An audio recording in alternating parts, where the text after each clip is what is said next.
और राज्यसभा चुनाव के नतीजों के बाद बीजेपी में जश्न का माहौल देखा जा रहा है। सीएम योगी ने चुनाव जीते उम्मीदवारों को मिठाई खिलाई। वहीं पार्टी दफ्तर के बाहर बीजेपी कार्यकर्ता जश्न मनाते हुए दिखाई दिए और नारेबाजी करते रहे। राज्यसभा चुनाव में 8 पर बीजेपी और समाजवादी पार्टी ने 2 सीटों पर कब्जा जमाया है और 8 सीट की तो उम्मीद भी नहीं थी।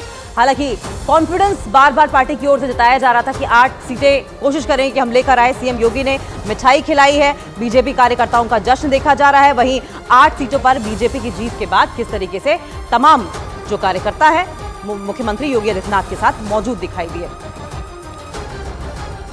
और उत्तर प्रदेश में राज्यसभा की 10 सीटों पर हुए चुनाव पर सबकी निगाहें टिकी हुई थी। खासकर अगर बात करें तो 10वीं सीट को लेकर संशय बना हुआ था कि आखिर कौन सी पार्टी है जो बाजी मारेगी इस सीट पर। आइए हम आपको ये भी बताते हैं कि किस पार्टी से कौन कौन जीता है, किसने बाजी मारी है। इंफॉर्मेशन वॉल पर नजर डालिए। सुधांशु त्रिवेदी जीत गए हैं, वहीं आरपीएन सिंह जीते हैं, अमरपाल मौर्य की जीत हुई है, तेजवीर सिंह जीत गए हैं, नवीन जैन जीते हैं, साधना सिंह जीती हैं, संगीता बलवंत जीत गई हैं, संजय सेठ भी जीते हैं और ये जो तमाम विधायक हैं ये बीजेपी खाते से हैं। वहीं जया बच्चन को भी जीत मिली है समाजवादी पार्टी, आलोक रंजन को हार मिली है, रामजी लाल सुमन को भी जीत मिली है।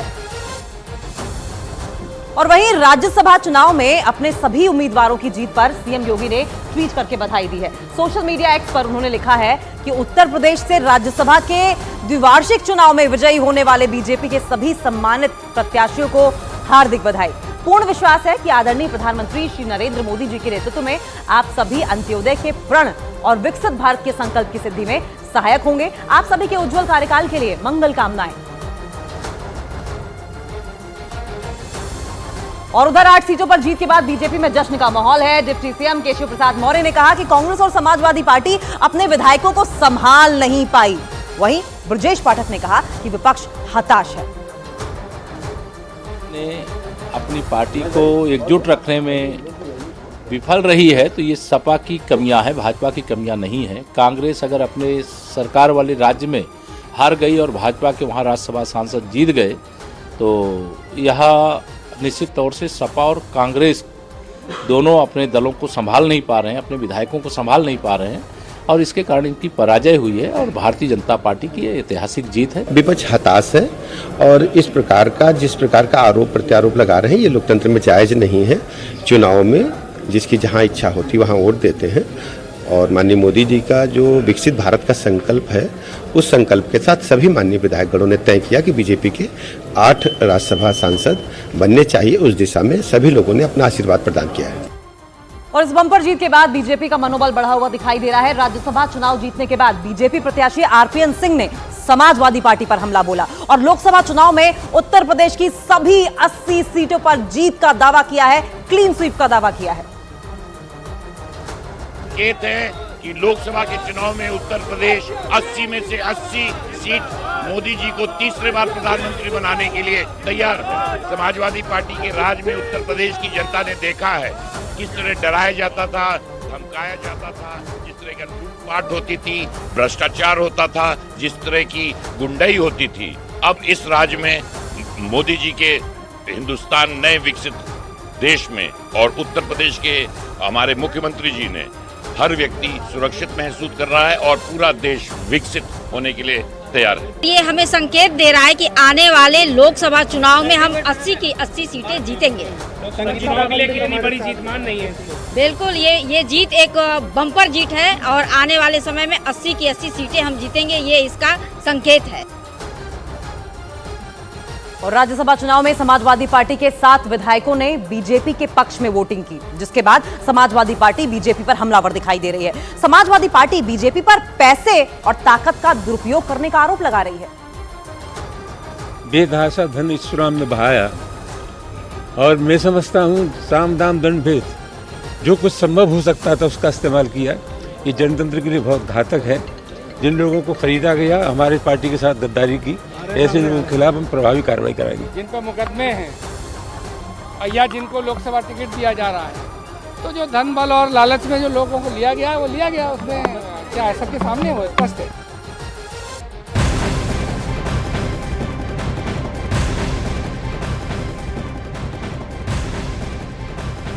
और उधर राज्यसभा चुनाव में सभी उम्मीदवारों की जीत का श्रेय सीएम योगी आदित्यनाथ और उनके मास्टर प्लान को दिया जा रहा है। बताया गया कि सीएम योगी के मास्टर प्लान की वजह से ही समाजवादी पार्टी के 7 विधायकों ने क्रॉस वोटिंग की और बीजेपी उम्मीदवार संजय सेठ को जीत हासिल हुई।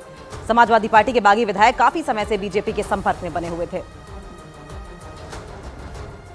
तो वित्त मंत्री सुरेश खन्ना को पूरी जिम्मेदारी दी गई थी, लेकिन इसके पीछे ब्रेन किसका था? योगी आदित्यनाथ का, और इसीलिए उनके मास्टर प्लान को वजह बताया जा रहा है कि इतनी बड़ी जीत हासिल हुई है। समाजवादी पार्टी के 7 विधायकों ने बीजेपी के पक्ष में वोटिंग की, जिसके बाद समाजवादी पार्टी बीजेपी पर हालांकि हमलावर दिखाई दी। तो राज्यसभा चुनाव में समाजवादी पार्टी के 7 विधायकों ने बीजेपी के पक्ष में वोटिंग की है, जिसके बाद समाजवादी पार्टी बीजेपी पर हमलावर दिखाई दे रही है। हालांकि इसका पूरा श्रेय, इसका पूरा जो प्लान बनाया, मास्टर प्लान बनाया गया, वो मुख्यमंत्री योगी आदित्यनाथ के द्वारा बनाया गया और इसीलिए पूरा श्रेय अब मुख्यमंत्री योगी आदित्यनाथ को दिया जा रहा है। और बात इस वक्त की एक और ब्रेकिंग न्यूज की कर लेंगे। वेस्ट बंगाल से खबर सामने आ रही है। संदेश खाली मामले पर बीजेपी आज सुबह 11 बजे कोलकाता में गांधी प्रतिमा के सामने धरना देगी। बीजेपी को कलकत्ता हाईकोर्ट ने 3 की जगह 2 दिन के धरने की अनुमति दी है। कोर्ट ने बीजेपी को सशर्त यानी कि शर्तों के साथ गांधी प्रतिमा के सामने धरने की इजाजत दी है। आपको बताएं कि बीजेपी लगातार इस बात को लेकर विरोध कर रही है कि संदेश खाली उनके कार्यकर्ताओं को क्यों नहीं जाने दिया जा रहा है। सुकांत मजूमदार हो, शुभेंदु अधिकारी हो, सबको रोक दिया गया, जबकि ममता सरकार के जो मंत्री हैं उनके लिए धारा 144 लागू नहीं की गई है, उन्हें क्यों जाने दिया जा रहा है? इस तरह के सवाल उठ रहे हैं।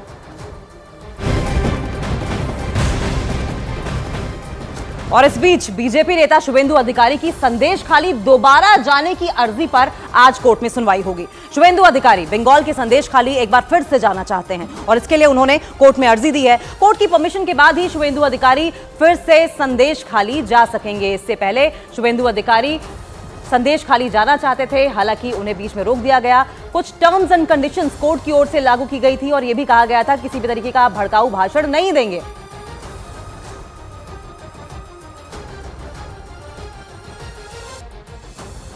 और कलकत्ता हाईकोर्ट की फटकार के बाद टीएमसी के 7 दिन में शाहजहां शेख की गिरफ्तारी के दावे पर केंद्रीय मंत्री निर्मला सीतारमण भड़क गई हैं। उन्होंने आरोप लगाया है कि ममता सरकार जानती है कि शाहजहां शेख कहां छिपा हुआ है और इसीलिए 7 दिन में गिरफ्तारी का दावा किया गया। वहीं टीएमसी नेता सुष्मिता देव ने बीजेपी के आरोपों पर पलटवार करते हुए कहा है कि शेख शाहजहां को बचाने का सवाल ही नहीं उठता। उसके सहयोगियों को पुलिस ने गिरफ्तार कर लिया है। सेक्शन 144 लगाकर किसी को आने नहीं दे रही हो, आपके मंत्री लोग जा रहे हैं, मगर फिर भी स्टेटमेंट क्या आया? अगर मैं सही पढ़ी मीडिया में, we will arrest him within a week, मतलब आपको मालूम है वो बंदा कहां है, इसीलिए कॉन्फिडेंटली बोल रही हो 1 सप्ताह के अंदर मैं अरेस्ट करूंगा। हाईकोर्ट का जो ऑर्डर था डबल बेंच का, उसमें लिखा हुआ था कि बंगाल की पुलिस को इन्वेस्टिगेशन नहीं करना है। अब हाई